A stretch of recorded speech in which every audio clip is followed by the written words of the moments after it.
प्रदर्शन कर रहे थे, लेकिन ये लोग हमें रोक रहे हैं, हमें ज्ञापन देने जा रहे हैं प्राइम मिनिस्टर ऑफ इंडिया को और प्रेसिडेंट ऑफ इंडिया को हम ज्ञापन देने जा रहे हैं। ये एट्रोसिटीज एक साल में 50 प्रदर्शनकारी हैं और जो पुलिस बल है उनमें आपस में झड़प होती हुई नजर, लेकिन यहाँ पर जो पुलिस बल है वो रोकने की कोशिश कर रही है। कहीं ना कहीं ये कहा जा रहा है कि जो प्रदर्शन है वो यहीं पर खत्म कर दिया जाए, लेकिन लगातार जो प्रदर्शनकारी हैं और जो पुलिस बल है उनमें आपस में झड़प होती हुई नजर आई। तस्वीरों में देख सकते हैं किस तरीके से पुलिस बल भी अपना कार्य करती हुई नजर आ रही है और यहाँ पर जो प्रदर्शनकारी हैं लगातार नारेबाजी करते हुए नजर आ रहे हैं। लगातार ये कह रहे हैं कि जिस तरीके से देश की बेटियों से न्याय मिलना चाहिए, क्योंकि लगातार यूपी में ऐसी वारदात होती रहती है लेकिन न्याय नहीं मिल पाता है। और कहीं ना कहीं ये भी कहा जा रहा है कि एक जाति को टारगेट किया जा रहा है, बेटी दलित है इसलिए अभी तक उसे इंसाफ नहीं दिया जा रहा है। तस्वीरों में देख सकते हैं कि लगातार पुलिस बल है खिलाफ अगर कांग्रेस पार्टी आवाज उठाती है तो ये उन लोगों को इस तरह से रोकते हैं। हम शांतिपूर्वक प्रदर्शन कर रहे थे, लेकिन ये लोग हमें रोक रहे हैं, हमें ज्ञापन देने जा रहे हैं प्राइम मिनिस्टर ऑफ इंडिया को और प्रेसिडेंट ऑफ इंडिया को हम ज्ञापन देने जा रहे हैं। ये एट्रोसिटीज एक साल में 50,000 से ज्यादा एट्रोसिटी होती है इस देश में दलितों के खिलाफ, वो भी रिकॉर्डेड है सिर्फ, और उसको कुछ नहीं करते हैं। आप रेट देखिए, कन्विक्शन रेट कितना है, कोई केसेस में बात नहीं हो रही है, कुछ नहीं हो रहा है। आप एनसीआरबी का डेटा देखिए, एनसीआरबी का डेटा बताता है कि हर साल 50,000 से ज्यादा एट्रोसिटी केसेस हो रहे हैं इस देश में, लेकिन किसको पड़ी है?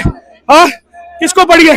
अगर यही एट्रोसिटीज किसी और के साथ हो रही होती, किसी और कम्युनिटी के साथ हो रही होती तो उस पर बात होती।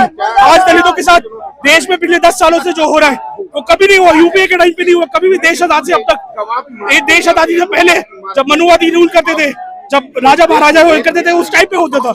आज ये मोदी के शासन जब आया है तो ऐसा चीजें हो रही है हमारे साथ, दलितों के साथ। हाँ, इन उत्पीड़न के लिए कौन जिम्मेदार है? आज की सरकार को जवाब देना होगा। क्या मांग करेंगे? हम ये मांग कर रहे हैं कि जो एनसीआरबी का डेटा है वो 2022 का डेटा है, कोई भी सरकार को पता होना चाहिए कि कब कितना एट्रोसिटी हुआ है, क्या हुआ है। आज हम 2026 में एंटर कर चुके हैं, लेकिन उसके बावजूद भी 2022 के एनसीआरबी डेटा के ऊपर कैसे हम काम कर सकते हैं? 2023, 2024, 2025 में क्या एट्रोसिटी हुई है हमें पता होना चाहिए, तभी तो हम उसमें काम कर पाएंगे। लेकिन 50,000 आप 3 साल से मानिए तो 1.5 लाख दलितों के ऊपर जो एट्रोसिटी हुई है उसके बारे में भी कोई सुनवाई नहीं है, और ये सिर्फ रिकॉर्डेड केस है। जो नॉन रिकॉर्डेड है, जिसको पुलिस भगा देती है, केस भी दर्ज नहीं करती है, उनके बारे में कौन पूछने वाला है इस देश में? पुलिस अभी भी आपको पीछे धकेल चुकी है, आप लोग आगे नहीं जा सकते। वो हमें आगे जाने नहीं दे रहे हैं, वो कह रहे हैं कि हम नहीं जा सकते। क्या हम इस देश के सिटीजन नहीं है? हम लोग नागरिक नहीं है इस देश के? हमारे टैक्स के पैसे पे चलती है सरकार। नहीं, हम लोग शांतिपूर्वक कर रहे हैं, वो गेट खुला हुआ था और हम लोग वहां से जा रहे थे देने के लिए, और उन्होंने एकदम से बैरिकेड लगा दिया और हम लोग को जाने से रोका गया, और हमें पटका भी, हमारे कुछ साथियों को चोट भी आ गई है। आप कहाँ जाना चाह रहे थे और क्यों? हम लोग जाना चाह रहे थे, हमारे लोकसभा जा रहे थे और राष्ट्रपति के घर पे जा रहे थे, रेजिडेंस पे जा रहे थे। राजनीति करते हैं हम, ये राजनीति का मुद्दा है।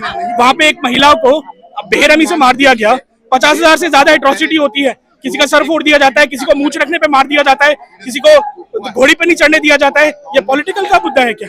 हम तो नहीं बोल रहे, हम तो किसी पार्टी का भी नाम नहीं ले रहे। तो ये सामाजिक मुद्दा है मैडम। 50,000 से ज्यादा एट्रोसिटी होती है सिर्फ दलितों पे जो रिकॉर्ड में है, और 30,000 से ज्यादा एट्रोसिटी होती है सिर्फ और सिर्फ आदिवासियों पे। माइनॉरिटी का काउंट ही नहीं करती है सरकार की माइनॉरिटी पे कितना। देश में कोई जाति नहीं है तो वो अपने नेताओं को टिकट देने से पहले क्यों सबका जाति पूछते हैं? हाँ, जाति के नाम पे क्यों वोट मांगते हैं? क्यों बोलते हैं कि मैं बनिया कम्युनिटी से, क्यों बोलते हैं कि मैं तो ओबीसी हूँ, मैं तो ओबीसी का बेटा हूँ? तो ऐसा बोलते हैं ना मोदी जी, क्यों बोलते हैं? योगी क्यों अपने आप को ठाकुर बुलाते हैं? अगला कदम ये होगा कि हम उत्तर प्रदेश आएंगे और उत्तर प्रदेश में भी ऐसे ही बड़ा आंदोलन होगा जैसा दिल्ली में हो रहा है। वो इंसाफ दिला दे, हमारी बेटी को इंसाफ दिला दे, हम धरना बंद कर देंगे।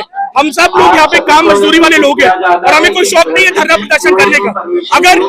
अगर हमने परमिशन के लिए चिट्ठी भी डाली थी पर उन्होंने परमिशन नहीं दी, बोला कि 10 दिन पहले सुप्रीम कोर्ट का गाइडलाइन है, 10 दिन पहले आप बताइए।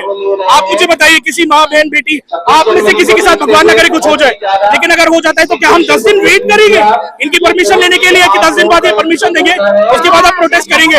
10 दिन में तो ये बेटियों को जला देते हैं गाँव में। हाथरस में क्या हुआ? आज ये बेटियों को मिले बारे में बोल रहे हैं कि उस बेटी के चरित्र के ऊपर दाग है। हाथरस की बेटी के ऊपर भी दाग था क्या?